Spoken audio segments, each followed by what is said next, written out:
نحمده ونصلي على رسوله الكريم اما بعد فاعوذ بالله من الشيطان الرجيم بسم الله الرحمن الرحيم يوصيكم الله في اولادكم للذكر مثل حظ الانثيين صدق اللہ العظیم۔ قرآن کریم کی اس آیت مبارکہ میں اللہ کریم وصیت کی ترغیب دے رہے ہیں کہ وصیت کتنی ضروری چیز ہے۔ آج کل جہاں بہت سے دین کے معاملات میں کمی کوتاہی رہ جاتی ہے، اس میں سے ایک بہت بڑی کوتاہی وصیت کے معاملے میں ہوتی ہے۔ بہت سے لوگ وصیت نہیں کرتے، اپنی وصیت پہلے سے نہیں لکھتے۔ ایک وجہ تو یہ ہوتی ہے کہ ان کا مرنے کا کوئی ارادہ ہی نہیں، یا وصیت کی کوئی اہمیت نہیں، اور یا وصیت اس لیے نہیں لکھتے کہ رشتہ دار بیوی بچے اس کو پسند نہیں کرتے۔ اگر کوئی پہلے سے اپنی وصیت لکھ دے تو اس کے بیوی، اس کے بچے، اس کے بھائی بہن اس کو کہیں گے یہ تم نے کیا کر دیا، اور وصیت کیوں لکھ دی؟ ایسی باتیں نہیں کرتے، گویا کہ ہمارا مرنے کا ارادہ اور کوئی پروگرام ہی نہیں۔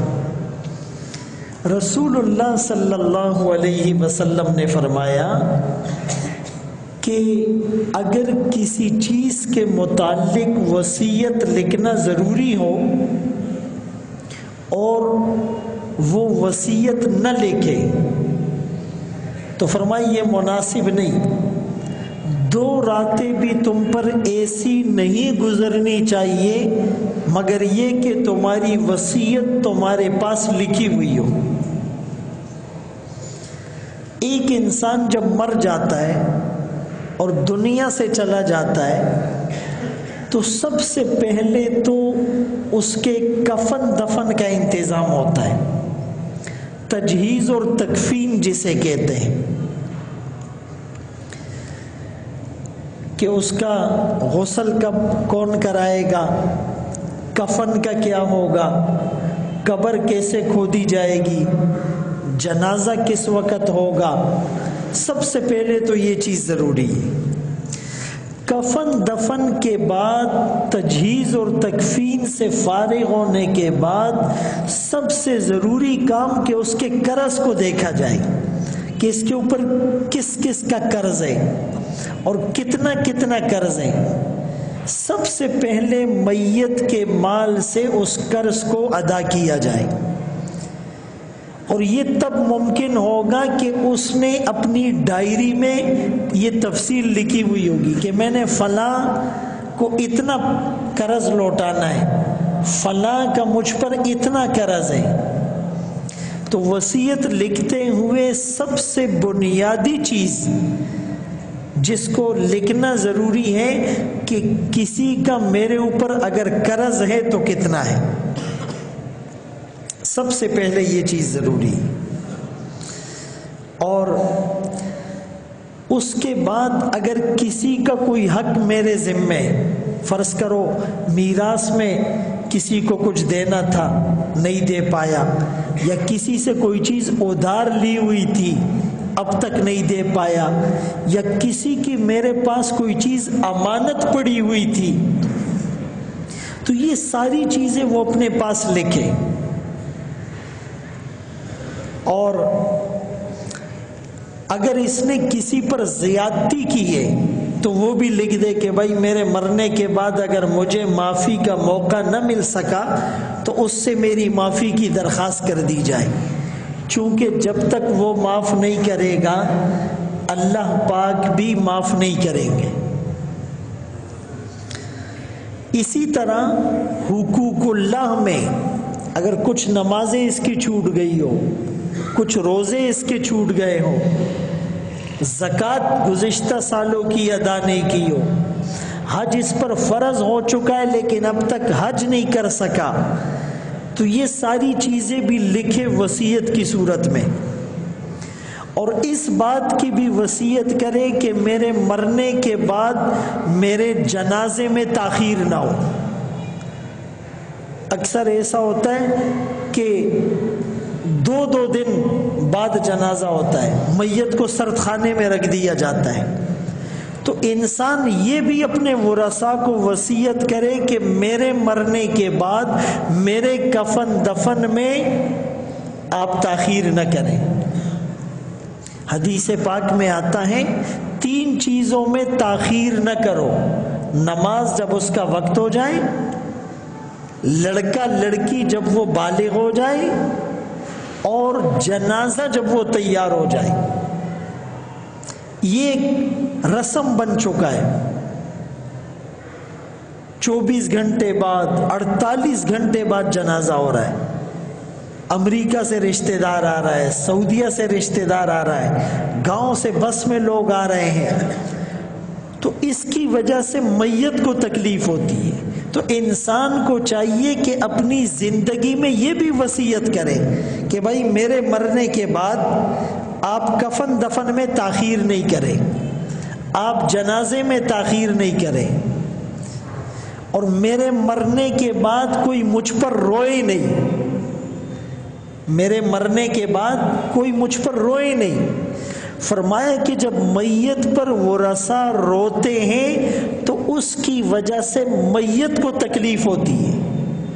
کسی نے پوچھا میت کا کیا قصور ہے؟ وہ تو نہیں کہتا ہے کہ میرے اوپر رو، تو میت کو کیوں تکلیف ہوتی ہے؟ فرمایا میت کو اس لیے تکلیف ہوتی ہے کہ اس نے اپنی زندگی میں ان کی تربیت نہیں کی، اس نے اپنی زندگی میں انہیں سمجھایا نہیں، اس نے اپنی زندگی میں اس کو مسائل نہیں بتائے۔ تو انسان یہ بھی وصیت کرے کہ میرے مرنے کے بعد میری میت پر رونا نہیں، نوحہ نہیں کرنا، مرثیہ نہیں پڑھنا، چیخنا چلانا نہیں، بالوں کو نہیں نوچنا، چہرے کو نہیں مارنا، کپڑوں کو نہیں پھاڑنا۔ حدیث پاک میں آتا ہے، رسول اللہ صلی اللہ علیہ وسلم کا فرمان ہے، من ضرب الخدود، جس نے چہرے کو مارا، وشق الجیوب، اور گریبان کو چاک کیا، ودعا بدعوى الجاہلیہ، اور جاہلیت کی طرف پکار کی، فرمایا وہ ہم میں سے نہیں۔ اسی طرح وہ یہ بھی وصیت کرے کہ بھائی میرے مرنے کے بعد رسومات نہیں کرنی ہے، یہ تیجا ہے، یہ ساتواں ہے، یہ پہلی جمعرات ہے، یہ 40واں ہے، یہ برسی ہے، ان چیزوں کی آدمی وصیت کرے۔ اور یہ وصیت بھی کر سکتا ہے کہ بھائی میرے مرنے کے بعد میرے بیٹے کو حافظ بناؤ، عالم بناؤ، کوئی مسجد بناؤ۔ وصیت کرنے میں بھی ترتیب ہے، جو چیزیں فرض تھی اس کی وصیت پہلے کرے۔ مثال کے طور پر نماز فرض ہے، اب کسی کو پتہ ہے کہ میں نے 1 سال کی نمازیں نہیں پڑھی، تو نماز فرض تھی اس کی وصیت پہلے کرے۔ پھر فرض کے بعد واجب ہوتا ہے، اگر کسی نے صدقہ فطر نہیں دیا تو صدقہ فطر دینا واجب ہے، پھر دوسرے نمبر پر اس کی وصیت کرے، پھر تیسرے نمبر پر مستحب کی وصیت کرے۔ مسجد بنانا مستحب ہے، مدرسہ بنانا مستحب ہے، کنواں کھدوانا مستحب ہے، پھر اس کی وصیت کرے۔ تو بہرحال یہ جو وصیت نہیں کی جاتی اور وصیت کرنے کو برا سمجھا جاتا ہے، انسان کہتا ہے وصیت تو تب کروں گا جب بوڑھا ہو جاؤں گا، چویختم اس پنشی، یا وصیت تب کروں گا جب بہت زیادہ بیمار ہو جاؤں گا۔ تو یاد رکھو موت جوانوں کو بھی آتی ہے، موت بغیر بیماری کے بھی آتی ہے، اور کبھی کبھی انسان کو مہلت بھی نہیں ملتی توبہ کرنے کی، وصیت کرنے کی، اپنا حق، کسی کا حق اگر لیا ہے وہ معاف کرنے کی۔ تو فرمایا ہم جو وصیت نہیں کرتے یہ بھی ایک گناہ ہے۔ اسی لیے کوشش یہ کرے کہ ہر آدمی اپنی وصیت اپنے ہاتھوں سے لکھ کر کسی ڈائری میں، کسی کتاب میں، اور وہ اپنے ورثاء کو بتا دے۔ جیسے میں نے عرض کیا، میت کے مرنے کے بعد سب سے پہلے اس کے مال سے کفن دفن کا انتظام کیا جائے گا، پھر اس پر قرض ہے تو وہ قرض دیا جائے گا۔ فرمائے شہید کی سارے گناہوں کی مغفرت ہو جاتی ہے، قرض کی مغفرت اس کی بھی نہیں ہوتی۔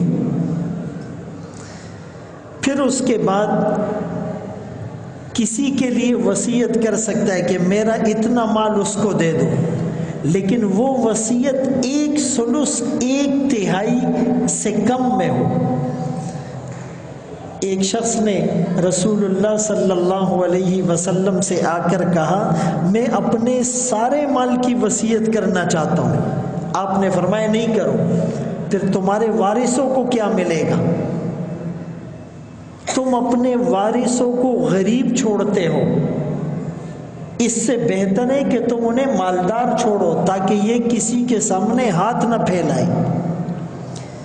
پھر اس نے کہا میں 2/3 کی، یعنی 9 روپے میں سے 2/3 6 روپے اس کی وصیت کرنا چاہتا ہوں۔ آپ نے فرمایا یہ بھی نہیں کرو۔ پھر اس نے کہا میں آدھے مال کی وصیت کرنا چاہتا ہوں۔ آپ نے فرمایا یہ بھی نہیں کرو۔ پھر اس نے کہا 1/3 کی وصیت کرتا ہوں۔ آپ نے فرمایا والثلث کثیر، 1/3 کی وصیت جائز ہے لیکن یہ بھی زیادہ ہے۔ ہاں اپنی زندگی میں تم کروڑوں روپے دے دو، بالکل جب موت کا وقت ہے اور نزع کی حالت ہے اور ملک الموت نظر آ رہا ہے اور موت کے فرشتے نظر آ رہے ہیں اور موت کا منظر سامنے نظر آ رہا ہے، اب تم کہتے ہو کہ جی مسجد بنا دو، مدرسہ بنا دو، اب اس مال پر تمہارا حق ہی نہیں رہا، اب تو یہ مال تمہارے ورثاء کا ہے۔ تو بہرحال وصیت پہلے سے لکھی جائے اور علماء سے پوچھ کر، مسائل سیکھ کر، احکامات معلوم کر کے وصیت لکھی جائے۔ جو آدمی وصیت لکھے گا گویا کہ وہ مرنے کے لیے تیار ہو گیا ہے۔ ایک بزرگ سے کسی نے کہا کہ اگر آپ کو پتہ چل جائے کہ آج رات کو آپ مر جائیں گے تو آج سارا دن کیا کریں گے؟ اس نے کہا وہی کروں گا جو روز کرتا ہوں، وہی روٹین ہوگی۔ کیوں؟ کہ میں اپنے ہر دن کو آخری دن سمجھتا ہوں۔ ہم سے کوئی کہے نا کہ بھائی اگر رات کو آپ نے مرنا ہے تو کیا کرو گے؟ ہم کہیں گے یار سارا دن قرآن پڑھوں گا، سارا دن نفل پڑھوں گا، سارا دن ذکر کروں گا، اور ایک ایک سے جا کر معافی مانگوں گا، اور ماں باپ کے پاؤں دباؤں گا، اور جو ہے نا وہ اس دن کوئی گناہ نہیں کروں گا۔ تو اس بزرگ سے کسی نے کہا کہ اگر آپ کو پتہ چل جائے کہ رات کو آپ نے مرنا ہے تو کیا کریں گے؟ اس نے کہا وہی کروں گا جو روز کرتا ہوں، اسی لیے کہ میں اپنے ہر دن کو آخری دن سمجھتا ہوں۔ یہ وہ لوگ ہیں جنہوں نے موت کی تیاری کر رکھی ہے، جن کا مرنے کا پروگرام ہے، جن کا مرنے کا ارادہ ہے۔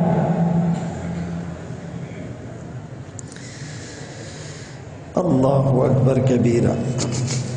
اسی لیے رسول اللہ صلی اللہ علیہ وسلم نے اس وصیت کی بہت زیادہ ترغیب دی، بہت زیادہ آپ نے اس کی تاکید کی۔ عبداللہ ابن عمر رضی اللہ عنہما فرماتے ہیں کہ رسول اللہ صلی اللہ علیہ وسلم نے فرمایا کہ اگر کسی کے پاس کوئی ایسی چیز ہو جس کے متعلق وصیت کرنی چاہیے تو اس پر 2 راتیں بھی بغیر وصیت کے نہیں گزرے. جائز نہیں کہ 2 راتیں بھی بغیر وصیت کے گزر جائیں. عبداللہ ابن عمر رضی اللہ عنہما فرماتے ہیں جب سے میں نے حضور صلی اللہ علیہ وسلم کا یہ فرمان سنا اس کے بعد سے لے کر آج تک ایک رات بھی ایسی نہیں گزری کہ جس میں میری وصیت میرے پاس لکھی ہوئی نہ ہو. ہر وقت وصیت لکھی ہوئی، چاہے وہ پرچی میں ہو، چاہے وہ موبائل میں ہو، چاہے وہ ڈائری میں ہو، چاہے وہ کتاب میں ہو، چاہے وہ گھر کے کسی کونے میں ہو. فرمایا وہ ہر وقت ریڈی. تو یہ جو احکامات ہیں انسان کو موت کی طرف متوجہ کرنے کے لیے، آخرت کی طرف متوجہ کرنے کے لیے. جیسے ایک بادشاہ نے اپنی انگوٹھی پر ایک جملہ تحریر کروایا تھا کہ یہ وقت بھی گزر جائے گا. کسی نے کہا کہ آپ نے یہ جملہ کیوں لکھوایا؟ کہا میں جتنا بھی خوش ہوتا ہوں تو اس جملے کو دیکھتا ہوں یہ وقت بھی گزر جائے گا. دا وقت بہم تیرشی، تو میری ساری خوشی پھیکی پڑ جاتی ہے. اس خوشی میں اللہ سے غافل نہیں ہوتا، اس خوشی میں حد کو کراس نہیں کرتا، اس خوشی میں باؤنڈری سے باہر نہیں جاتا، اس خوشی میں اللہ کے حدود اور ریڈ سگنل کو نہیں توڑتا.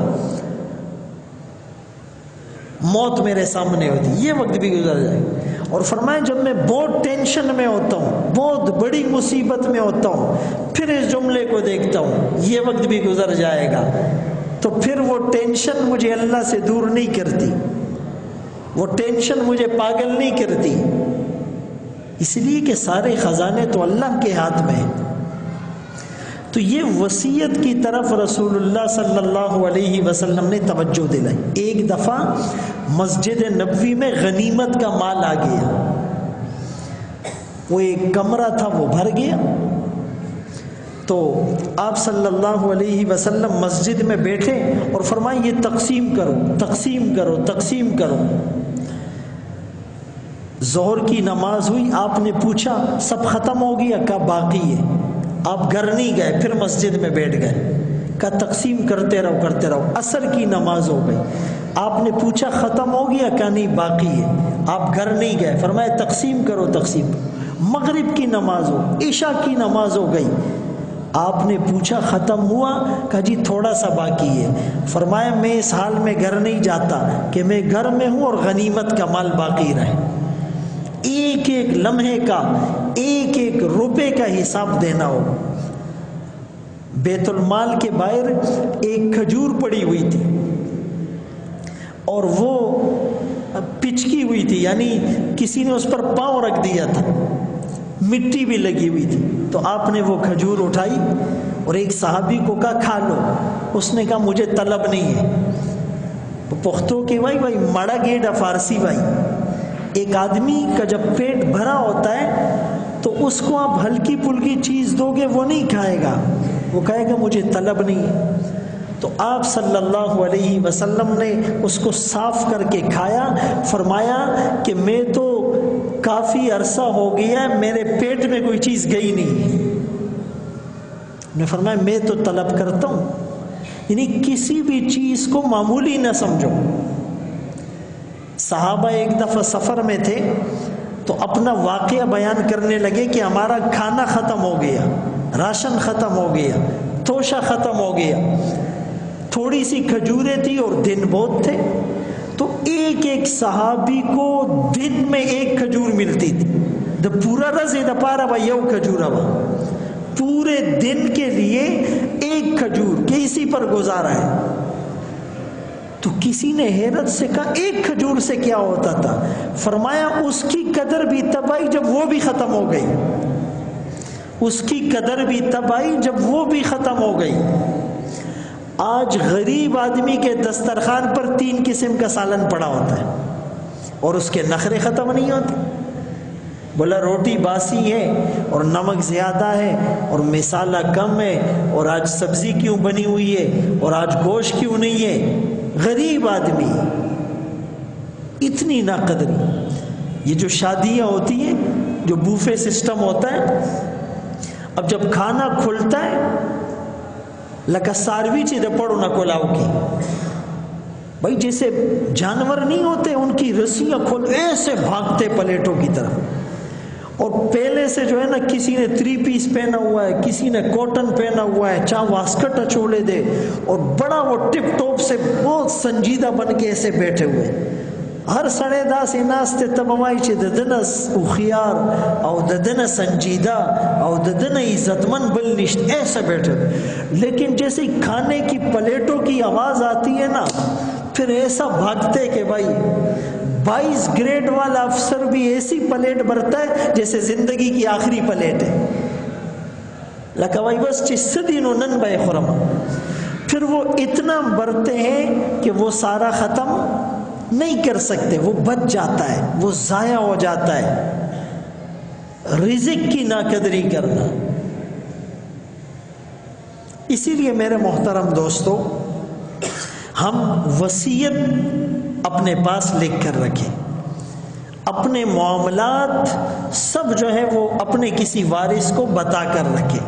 کسی بھی وقت موت کا جھٹکا آئے گا، کسی بھی وقت موت کی چماٹ لگے گی، سارا نشہ ہرن ہو جائے گا. وہ کسی نے کہا کہ ایک آدمی جو ہے وہ قبرستان کے پاس سے گزر رہا تھا تو ایک دوسرے آدمی سے پوچھا کہ یہ کیا ہے؟ اس نے کہا یہ جھوٹوں کا شہر ہے، دادا دروغجنوں کا لے دے. تو اس نے کہا توبہ کرو یار، یہ کیا کہہ رہے ہو؟ یہ تو قبرستان ہے، اس کو تم جھوٹوں کا شہر کہہ رہے ہو. دادا دروغجنوں کا لے دے، توبہ ہوگا. اس نے کہا نہیں صحیح کہہ رہا ہوں، دادا دروغجنوں کا لے دے. بولا وہ کیسے؟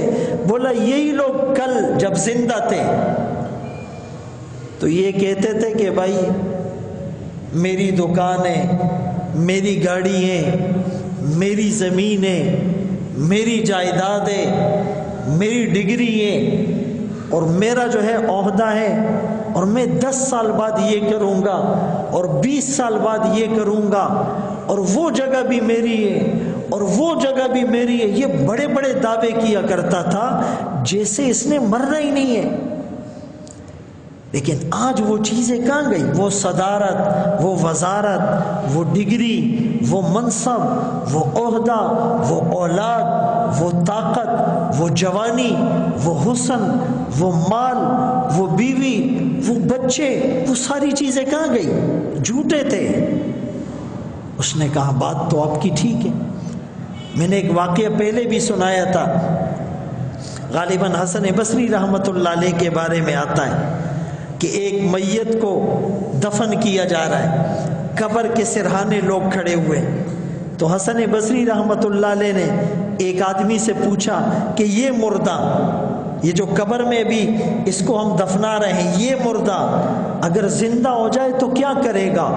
کہا جی نمازیں پڑھے گا، تلاوت کرے گا، روزے رکھے گا، زکوٰۃ دے گا، حج کرے گا، تبلیغ میں پھرے گا، جہاد پر جائے گا، دعائیں مانگے گا، صدقہ خیرات کرے گا، لوگوں کے حق دے گا، غیبت نہیں کرے گا، چغلی نہیں کرے گا، سارے خیر کے کام کرے گا.